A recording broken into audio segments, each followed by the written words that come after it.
So expression for fringe width in interference. So what we are doing here, we have two slits A and B, and these two slits, they are separated by a small distance D, and O is the center of this distance, A and B. Okay.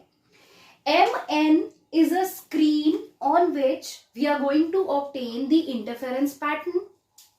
So A और B slits से हमने इनके पास एक monochromatic source of light रखी हुई है. So light waves emit होंगी. There will be primary wave fronts. वो primary spherical wave fronts A and B तक पहुंचेंगे. They will act as secondary wavelets and hence वो सेकेंडरी वेवलेट्स फॉरवर्ड डायरेक्शन में move करेंगे और इंटरफेरेंस पैटर्न फॉर्म करेंगे. Correct. So and let's say slits और screen के बीच में कैपिटल डी का डिस्टेंस है. यही हमने यहां लिखा है. Suppose A and B are two fine slits a small d distance apart. Let them be illuminated by a strong source of monochromatic light of wavelength lambda. जो भी लाइट आप यूज कर रहे हो, लैम्डा उसकी वेवलेंथ है. Mn is a screen at a distance d from the slits. The two waves starting from A and B, they will superimpose upon each other and they will form the interference pattern on the screen. ठीक है. O is the center of distance d between the slits A and B. ये आपको पहले ही बता दिया. Now what we will do here, we will drop perpendiculars AB, OC and BF on the screen MN. ठीक.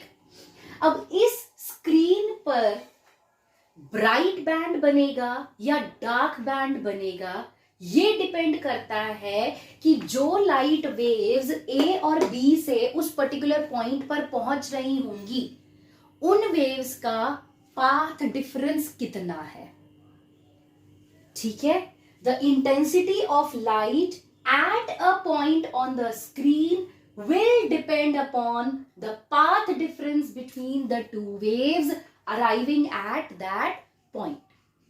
अगर path difference n lambda है तो constructive interference होगा, bright band बनेगा. अगर path difference 2n minus 1 lambda by 2 है तो destructive interference होगा, dark band बनेगा. ठीक है. अब वही हमें देखना है. So अब ध्यान से यहां देखो, ये एक पॉइंट है C. This point C is at a equal distance from A as well as B. A और B slits जो है, इन दोनों slits से बिल्कुल equal distance पर C पॉइंट situated है. So C पॉइंट पर अगर मैं बात करूं पाथ डिफरेंस की, the path difference between the two waves which are emitting from A and B and reaching this point C, that will be 0. The path difference, ठीक है, C point के लिए A और B से जो light waves emit हो रही हैं, उनके लिए path difference 0 रहेगा. because यहां से यहां पर और यहां से यहां पर, देखो यहां से यहां और यहां से यहां, जब ये light waves पहुंच रही हैं, AC and BC, they are equal, right? AC and BC ये same है. So the path difference will be 0 over here in this situation. So that is why अब जब path difference 0 हो गया, so we can say that this point C is of maximum intensity. And hence इस C point को बोलेंगे central maxima या central maxima या maximum, कुछ भी. समझ आया? C पॉइंट के लिए A एंड B से जो लाइट वेव्स आ रही हैं, उनके लिए पाथ डिफरेंस है 0. हेंस C पॉइंट पर मैक्सिमम इंटेंसिटी होगी, ब्राइट फ्रिंज बनेगा, मैक्सिमम इंटेंसिटी होगी. So C is called as central maximum. Now let's consider another point P, कोई भी एक P पॉइंट ले लो.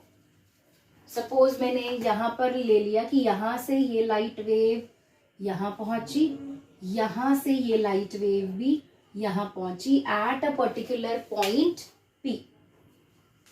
इसको थोड़ा और बड़ा कर लेते हैं स्क्रीन को. Fine. So light waves, they are going from slits A and B and reaching a point P. And let's say ये P point जो है ये इस सेंट्रल मैक्सिमम से x डिस्टेंस दूर है. ओके.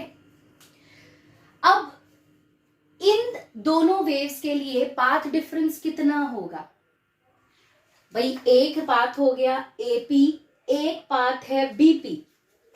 सो क्लियर देखने में ही पता चल रहा है BP AP से बड़ा है.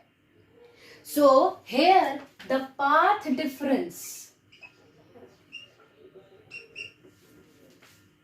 डिफरेंस कितना होगा? BP minus AP. ठीक. अब हमें इस BP और AP की वैल्यूज चाहिए. ये वैल्यूज निकल जाएंगी तो पाथ डिफरेंस निकल जाएगा और हमें पता चल जाएगा कि ब्राइट बैंड बनना है या डार्क बैंड बनना है. क्लियर? तो सबसे पहले हम इनकी वैल्यूज निकालते हैं. अब देखो, ये जो बाकी की टर्म्स हैं इनके जरा एक्सप्रेशंस देखते हैं कि ये सब क्या है. AB जितना AB है उतना ही EF होगा. D quite obvious. और जितना AE है उतना ही BF होगा, कैपिटल D. अब PE कितना होगा? PE निकालो कितना होगा. PE को मैं लिख सकती हूं क्या? PC माइनस EC लिख सकते हैं ना बेटा. PE is PC minus EC. PC कितना है? X. EC कितना होगा? D/2. ये पूरा D है, सो this is D/2 and D/2. ठीक है, यहां लिख लो. इतना जो है ये भी D/2 है और ये भी D/2 है. सो PE बन गया X माइनस D/2. इसी तरीके से PF निकालो. PF कितना होगा? PC प्लस CF यानी कि X plus D/2. Clear? X plus D/2. Now let's take triangle BPF. BPF ये बड़े वाला ट्रायंगल ले लो. इन ट्रायंगल BPF पाइथागोरस थ्योरम लगा सकते हैं. BP square is equal to PF square plus BF square. हमें BP और AP की वैल्यूज चाहिए ताकि पाथ डिफरेंस आ जाए, तो वैल्यूज निकालो यहां से. सो ये कितना बन जाएगा?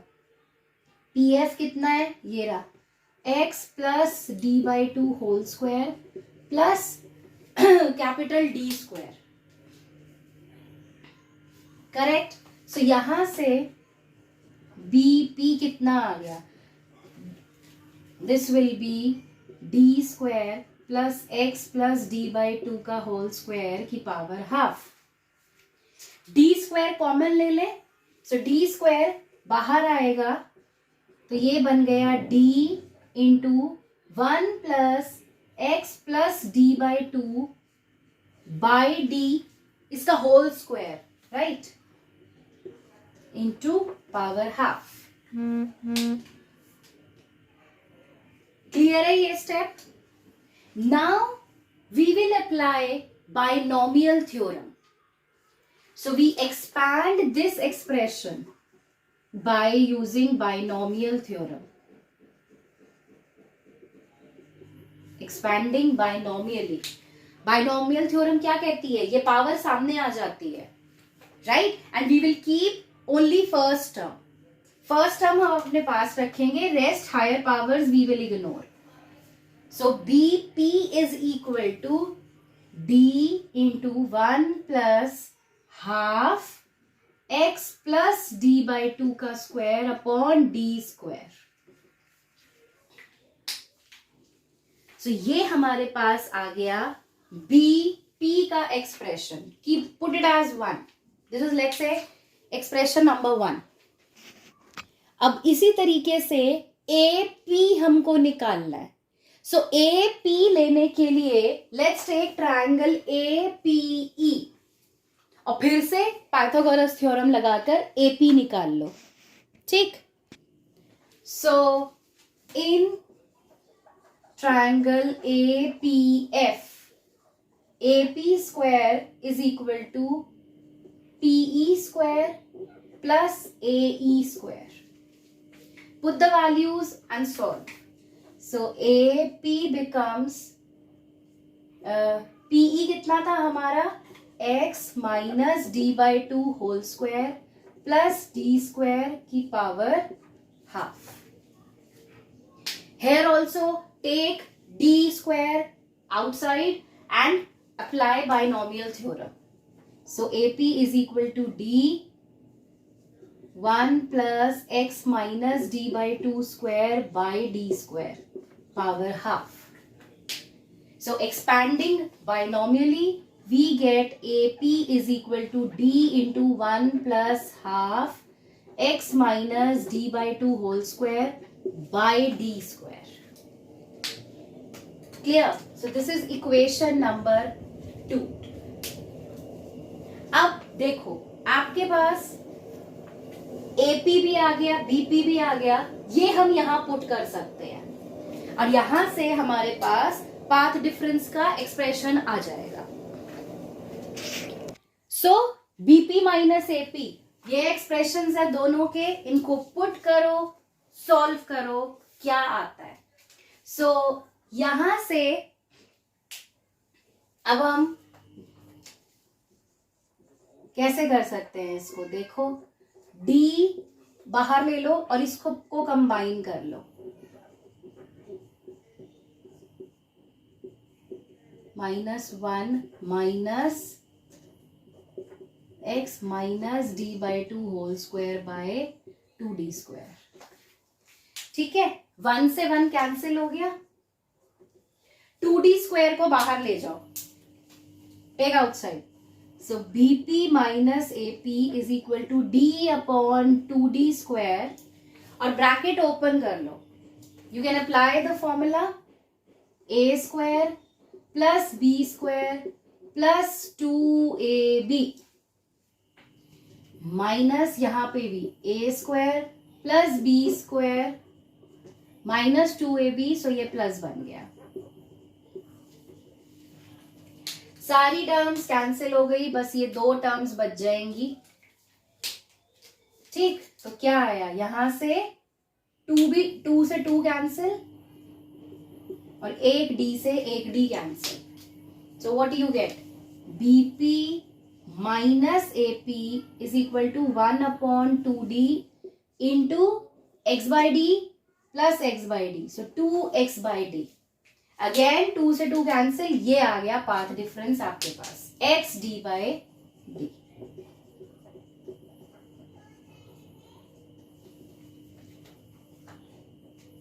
करेक्ट. ये पाथ डिफरेंस का एक्सप्रेशन आ गया x D by capital D. x क्या है? Distance of the point from the central maximum. Small d distance between the slits, capital D distance between the slits and the screen. So इन तीनों की terms में हमारे पास path difference आ गया. ठीक. So we have derived the path difference. अब देखो अगर ब्राइट फ्रिंजेस चाहिए, right, for bright fringes, that means for intensity to be maximum, bright fringes को आप मैक्सिमा भी बोल सकते हो, ठीक। सो पाथ डिफरेंस जो आया है, पाथ डिफरेंस ब्राइट फ्रिंजेस के लिए कितना होता था, एन लैम्डा। तो हम इसको एन लैम्डा के इक्वेट कर सकते हैं, path difference is x d by d, और ब्राइट फ्रिंजेस कंस्ट्रक्टिव इंटरफेरेंस के लिए एल लैम्डा होता था path difference. So x d by d is equal to l lambda for n 0 1 2 3 and so on. So यहां से मेरे पास x आ जाएगा कितना, n lambda capital D by small d। Very important relation, x lambda d by d। यानी कि इन positions पर आपको ब्राइट फ्रिंजेस मिल जाएंगे, ठीक है। ये वो सारी पोजीशंस हैं जहां पे आपको ब्राइट बैंड्स मिलेंगे। जैसे अगर n को 0 डालो, सो फर्स्ट ये आ जाएगा, यानी कि ये C पॉइंट हो गया, सेंट्रल मैक्सिमम, ठीक है। इसी तरह से n को 1 डालो, सो x1 आ जाएगा लैम्डा डी बाई डी, यानी कि first bright fringe, this is your first bright fringe, ये आपको इस पोजीशन पर मिलेगी। इसी तरीके से n2 ले लो, तो x2 आ जाएगा 2 लैम्डा डी बाई डी, ये आपकी सेकेंड ब्राइट फ्रिंज है, यानी कि सेकेंड ब्राइट फ्रिंज आपको इस पोजीशन पर मिल जाएगी, एंड सो ऑन xn तक आप ये ले सकते हो। सो ये सारी पोजीशंस पर आपको क्या मिल जाएंगे, ब्राइट बैंड्स। इसी तरीके से डार्क फ्रिंजेस अगर आपको चाहिए, डार्क फ्रिंजेस को मिनिमा बोलते हैं।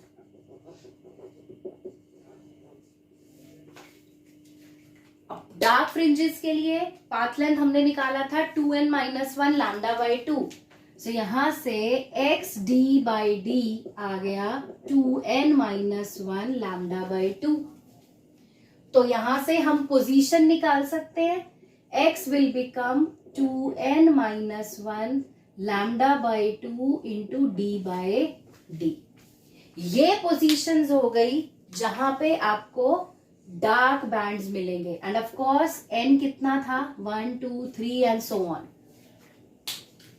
So you will gate dark interference fringes at these positions. Put करके भी देख सकते हो आप, फॉर n1 x1 आपके पास आ जाएगा कितना, लैम्डा डी बाई 2d। सो ये है first dark fringe, first dark fringe. 0 तो गया सेंट्रल मैक्सिमम में, ठीक है, ये आया 0 पर, इसके बाद ये, फिर ये नेक्स्ट वाला, for n2 x2 will become how much, 3 lambda d by 2d। ये है आपका सेकेंड डार्क फ्रिंज। तो ये कैसे बन रहे हैं, सेंट्रल मैक्सिमम, उसके बाद ये वाला डार्क फ्रिंज आएगा, फिर ये वाला ब्राइट फ्रिंज आएगा, फिर ये डार्क फ्रिंज, फिर ये bright fringe. Alternate bright dark आपको फ्रिंजेस मिलेंगे। और अगर आप ध्यान से देखो, 0, इसके बाद half lambda D by d, फिर 1 लैम्डा डी बाई डी, फिर 3 by 2 lambda D by d, फिर 2 लैम्डा, मतलब हर 2 ब्राइट फ्रिंज के बीच में एक डार्क बैंड है, या हर 2 डार्क बैंड्स के बीच में एक ब्राइट बैंड है, पोजीशंस। और होता भी यही है, इंटरफेरेंस पैटर्न में यही मिलता है आपको, ऑल्टरनेट ब्राइट डार्क बैंड्स मिलते हैं। तो वो यहां से प्रूव भी हो गया that you are getting alternate bright and dark fringes. So अब सो हमने यहां से प्रूव करा that dark interference fringes are situated in between bright interference fringes and vice versa, right. अब यहां पे अगर मैं दो ब्राइट फ्रिंजेस का सेपरेशन कैलकुलेट कर लूं तो वो मुझे डार्क फ्रिंज की विड्थ दे देंगे, करेक्ट। मान लो ये ब्राइट फ्रिंज है, ये ब्राइट फ्रिंज है, इन दोनों फ्रिंजेस के बीच में ये जो सेपरेशन है अगर ये कैलकुलेट करें तो बीच में जो डार्क फ्रिंज है उसकी विड्थ हमें मिल जाएगी। सो विड्थ निकाल लो, width of dark fringe, width of dark fringe कैसे होगा, बीटा सिंबल होता है इसका, ठीक है। Beta is the symbol of fringe width. वो कितना होगा, टू ब्राइट फ्रिंजेस का separation. So let's say xn and xn minus 1, मतलब जैसे ये सेकंड फ्रिंज हो गई, ये फर्स्ट फ्रिंज हो गई, दोनों का सेपरेशन निकाल लो, फ्रिंज विड्थ आ जाएगी। सो कितना आएगा, वैल्यू डालो, n lambda d by D minus n minus 1 lambda d by D. तो यहां से इसको सॉल्व करो, बीटा आपके पास आ जाएगा lambda d by d. So this is the fringe width of a dark band. इसी तरीके से अगर दो डार्क बैंड्स का सेपरेशन निकाल लें सो वो हमें ब्राइट फ्रिंज की विड्थ दे देगा, correct. So width of bright fringe कितना होगा, लेट्स से बीटा डैश ले लो, सो ये भी xn minus xn minus 1, values put करो, so you get 2n minus 1 lambda d by 2d minus ये बन जाएगा 2, अब n को n minus 1 डालना है, right. So 2n minus 1 lambda d by 2d। इसको सॉल्व कर लो,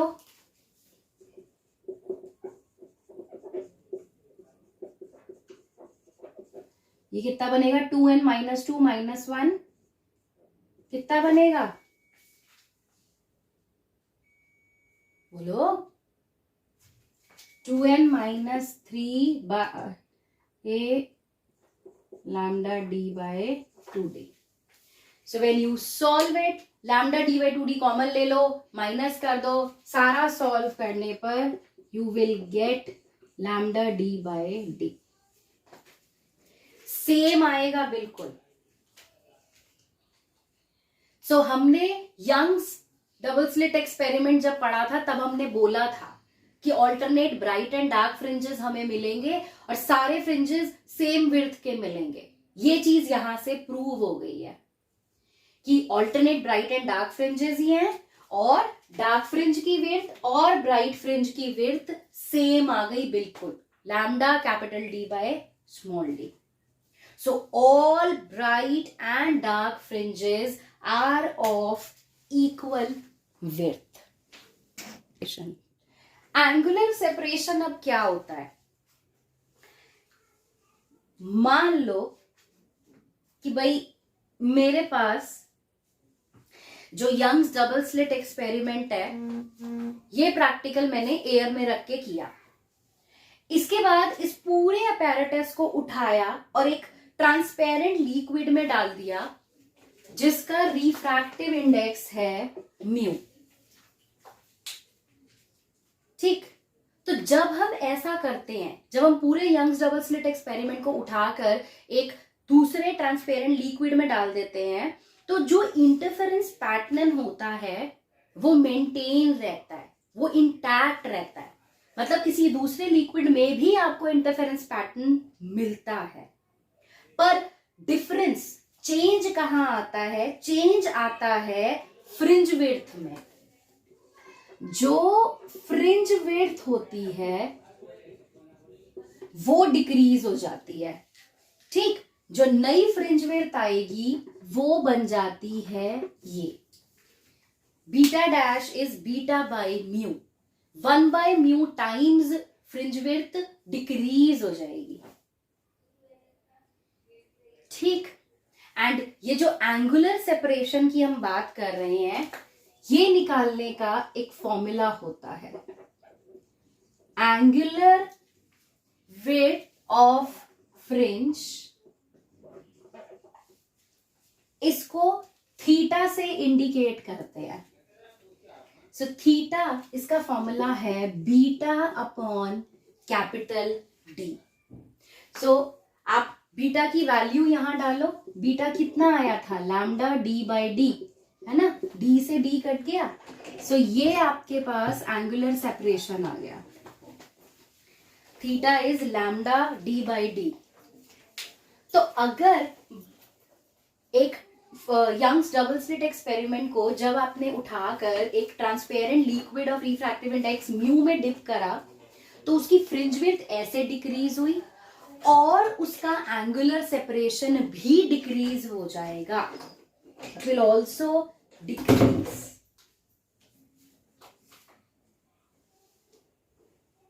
ठीक है, अगर आप चाहते हो कि एंगुलर सेपरेशन इंक्रीज हो जाए, बढ़ जाए, तो आपको ये जो पाथ डिफरेंस ये जो वेवलेंथ है, आप इस वेवलेंथ को बढ़ा दो, वेवलेंथ बढ़ जाएगी तो पाथ डिफरेंस भी बढ़ जाएगा, पाथ डिफरेंस बढ़ गया तो एंगुलर विड्थ भी बढ़ जाएगी। समझ आया? ये बस एक पॉइंट आपको याद यहां पे रखना है कि जब आप एक एयर से उठाकर किसी transparent liquid of refractive index mu में डिप कर रहे हो, सो फ्रिंज विड्थ भी डिक्रीज हो जाती है और एंगुलर विड्थ भी डिक्रीज हो जाती है। एंगुलर विड्थ मतलब जो एंगल की टर्म्स में हम निकाल रहे हैं, फेज की टर्म्स में हम जो निकाल रहे हैं, so they both decrease.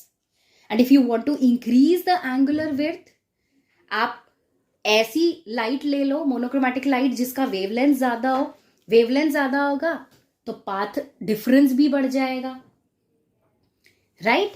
Path difference बढ़ गया तो एंगुलर विड्थ भी बढ़ जाएगा, फ्रिंज विड्थ बढ़ जाएगा। कंस्ट्रक्टिव इंटरफेरेंस में हमने पढ़ा that maximum intensity is directly proportional to the maximum amplitude square, है ना, यानी कि a प्लस बी जो आया था उसका होल स्क्वायर, ये मैक्सिमम आएगा। इसका मतलब जितनी भी ब्राइट फ्रिंजेस बनेंगे सबकी सेम इंटेंसिटी होगी, correct? All of them will have same intensity, this one. इसी तरीके से अगर डिस्ट्रक्टिव इंटरफेरेंस की बात करें, डिस्ट्रक्टिव इंटरफेरेंस में मिनिमम इंटेंसिटी आती है, यानी कि आर मिनिमम स्क्वायर, है ना, which is a minus b whole square. So this will give you the minimum intensity, यानी कि जितने भी बैंड्स बनेंगे, डार्क बैंड्स बनेंगे, सबकी इंटेंसिटी बिल्कुल सेम रहेगी, जीरो रहेगी, मिनिमम इंटेंसिटी हमने जीरो ही बोली है। तो अगर हम एक पैटर्न ड्रॉ करें यहां पर,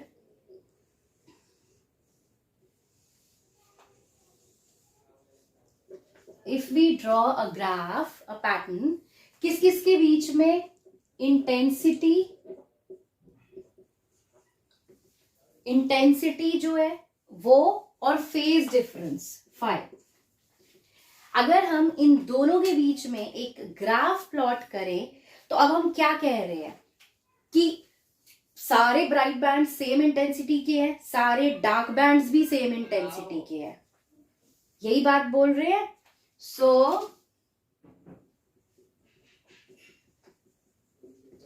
यहां पर जो पैटर्न आपको मिलेगा वो कुछ इस तरीके से मिलेगा।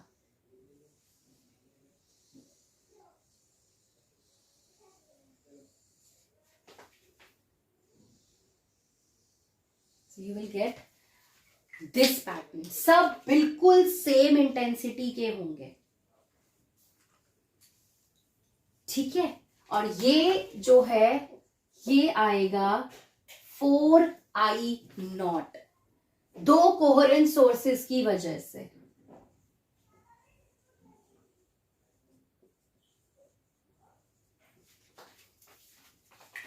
और एंगल्स, अगर आप फेज एंगल देखो, सो ये 0 पे आ गया सेंट्रल मैक्सिमम, जो कितना है 4I0। आप निकाल के देख सकते हो ये चीज। इंटेंसिटी का फॉर्मूला था ना, I1 + I2 + 2√I1 cos phi, वहां से आप ये सब निकाल सकते हो। फिर ये आ गया डार्क फ्रिंज पाई पर, है ना। फिर 2π पे ब्राइट फ्रिंज है, सो ये बन गया 2π। फिर 3π पे डार्क फ्रिंज है, सो ये 3π। फिर नेक्स्ट, फिर 4π and so on. So this is interference pattern. फिर 5π पे फिर डार्क फ्रिंज, 6π पे ब्राइट फ्रिंज। इस तरीके से ये बनते चले जाएंगे। ठीक है बेटा।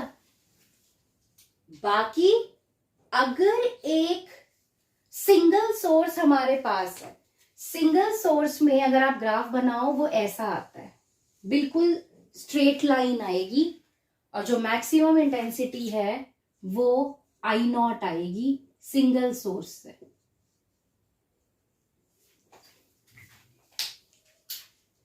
And if we take two incoherent sources, अगर इनकोहेरेंट सोर्सेस ले रहे हो वहां पे इंटरफेरेंस नहीं होगा, सिर्फ सुपरपोजिशन प्रिंसिपल से दो वेव सुपर इम्पोज कर जाएंगी, और वो जो इंटेंसिटी देंगी वो इतनी देंगी यहां पे। This will be 2I0,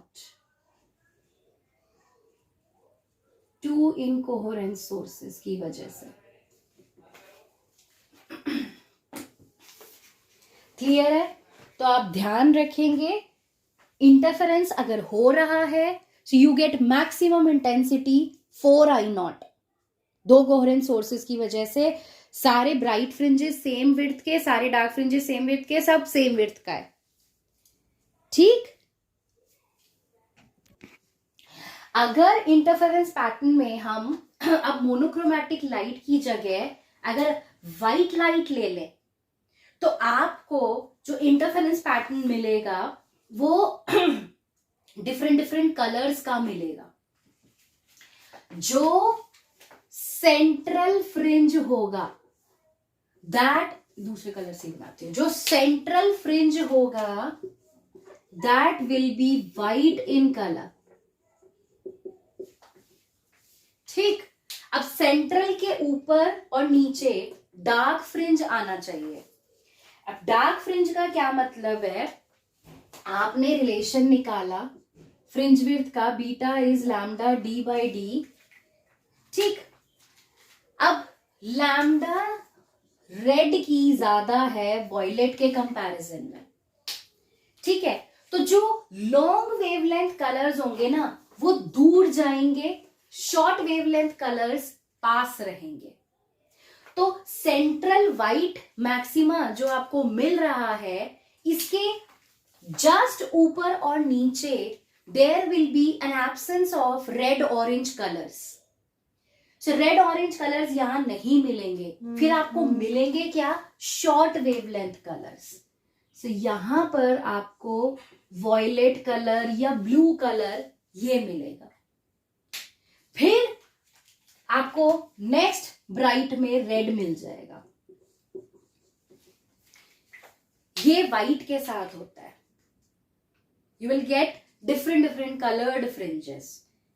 and since ये लैम्डा रेड ज्यादा है वॉयलेट से, so beta is directly proportional to lambda, right. तो यहां पर जो रेड फ्रिंज आपको मिलेगी that will be wider as compare to violet fringe. ये दो पॉइंट्स आप याद रखेंगे कि एक तो सेंट्रल वाइट के जस्ट बाद there will be absence of red, orange, yellow colors, so you will see violet and blue color fringe, and उसके बाद आपको रेड ऑरेंज येलो मिल जाएंगे. और रेड फ्रिंज की वेवलेंथ सिंस वॉयलेट कलर की वेवलेंथ से ज्यादा है तो रेड फ्रिंज ज्यादा ब्रॉड, ज्यादा वाइड आपको नजर आएगा as compare to a violet fringe. So now if we want to obtain a sustained interference pattern. Okay, sustained मतलब एकदम clear, neat, जो आपको अच्छे से ये बात दिखा सके कि हाँ कौन से bright और कौन से dark fringes हैं, right? So if you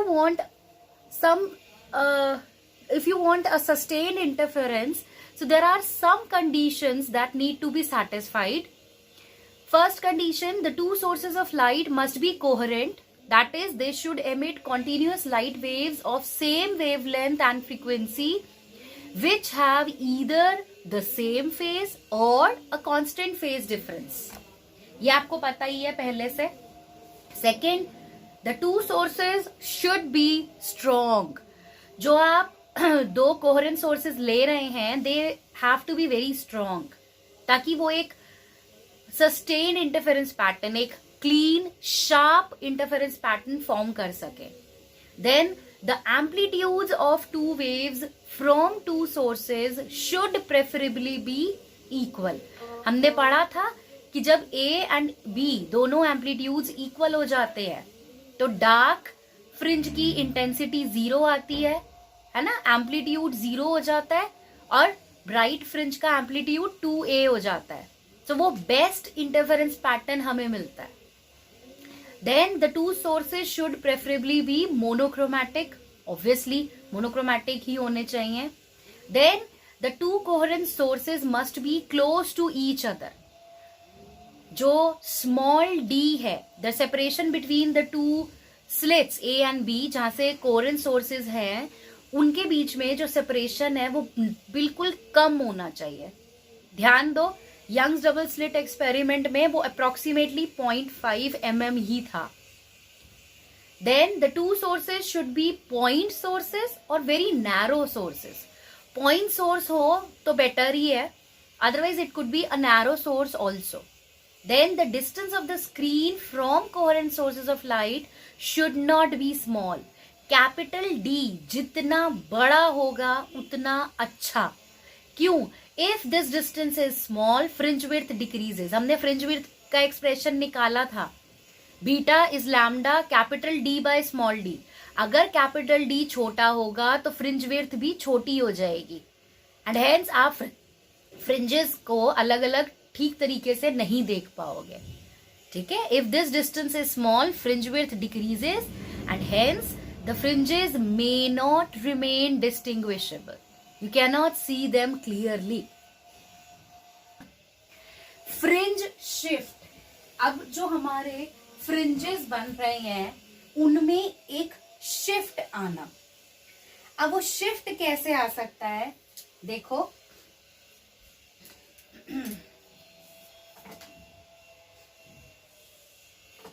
suppose ये आपकी स्क्रीन है, ठीक है, यहां से एक कोहेरेंट सोर्स से लाइट आ रही है, यहां से एक कोहेरेंट सोर्स से लाइट आ रही है, let's say S1 and S2. ठीक है, तो ये यहां पर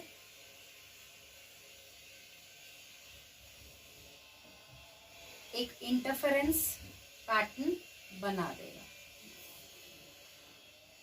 clear? This is bright, dark, dark, फिर bright, bright and so on. ठीक है, अब फ्रिंज शिफ्ट क्या होता है? अगर हम ये जो पाथ है, इन दोनों पाथ में से किसी एक पाथ में अगर एक हम ग्लास स्लैब इंट्रोड्यूस कर दे, ठीक है, if we introduce a slab या एक ट्रांसपेरेंट शीट जिसका रिफ्रैक्टिव इंडेक्स न्यू हो और थिकनेस टी हो, होगा, जो इसकी पाथ लेंथ है, इन दोनों सोर्सेस की जो पाथ लेंथ है वो म्यू इंटू टी,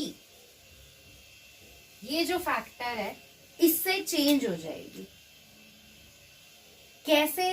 देखो, मान लो अगर ये जो फ्रिंज पैटर्न आपको मिल रहा है, इंटरफेरेंस पैटर्न मिल रहा है, इसमें जो प्रेजेंट पोजीशन है एक पर्टिकुलर फ्रिंज की, that is given by y is equal to D by d into delta x. ठीक, अब जब हम एक स्लैब या एक शीट इंसर्ट कर देंगे किसी भी एक सोर्स के पाथ में, लेट्स से यहां पे मैंने एक पतली सी ट्रांसपेरेंट शीट इंसर्ट कर दी है, ठीक है, जिसकी थिकनेस है टी। तो जब ऐसा होगा तो जो न्यू पोजीशन आएगी इसी सेम फ्रिंज की, जिसके लिए हमने ये पोजीशन लिखी है, वो न्यू पोजीशन अब बन जाएगी y dash is equal to D by d into delta x तो है ही, प्लस इसके अंदर एक और फैक्टर ऐड हो जाएगा म्यू माइनस 1 इंटू टी। ये आप याद रख लो एज इट इज, ठीक। एंड हेंस अगर हम यहां से लेटरल शिफ्ट या फ्रिंज शिफ्ट निकालें कि फ्रिंज लेटरली कैसे शिफ्ट हो गई, सो वो होता है y not. So y not is equal to y dash minus y, new position minus जो उसकी प्रीवियस पोजीशन थी। सो यहाँ पे जब आप ये वैल्यूज डालेंगे y डैश और y का एक्सप्रेशन पुट करो, so we get d by D, ये कॉमन ले लिया, सो अंदर आ गया delta x plus mu minus 1 into t minus delta x. यहां से डेल्टा एक्स कैंसिल हो गया, सो y नॉट आपके पास आ जाएगा d by d into mu minus 1 into T. ये एक पोजीशन आ गई, ठीक। अब हमें पता है फ्रिंज विड्थ का फॉर्मूला होता है beta is equal to lambda D by d. So यहां से capital D by small d आपके पास आ जाएगा बीटा बाई लैम्डा, तो इसको यहां पुट कर दो, तो ये आ गया y not is equal to beta by lambda into mu minus 1 into t. So इतने ये एक्सप्रेशन आ गया जिससे आपकी फ्रिंज शिफ्ट हो जाएगी। अब इस एक्सप्रेशन में n कहीं भी नहीं है, मतलब n जैसे 1 2 3 जो हम डालते थे, n कहीं भी नहीं है इस एक्सप्रेशन में। तो कोई भी जब ऐसा आप एक ट्रांसपेरेंट शीट या स्लैब को आप किसी भी एक पाथ में इंसर्ट करेंगे, तो ऐसा नहीं होगा कि कोई भी एक या दो फ्रिंज अपनी पोजीशन चेंज करेंगे, क्योंकि n का फैक्टर यहाँ पर एब्सेंट है। इंस्टेड क्या होगा, जो पूरा का पूरा ही फ्रिंज पैटर्न है वो पूरा ही y नॉट डिस्प्लेसमेंट से शिफ्ट हो जाएगा। जिस साइड पर आप स्लैब रखेंगे उसी साइड पर फ्रिंज शिफ्ट होता है। जैसे मैंने इस साइड पर रखा तो ये ऐसे शिफ्ट हो जाएगा, ठीक है।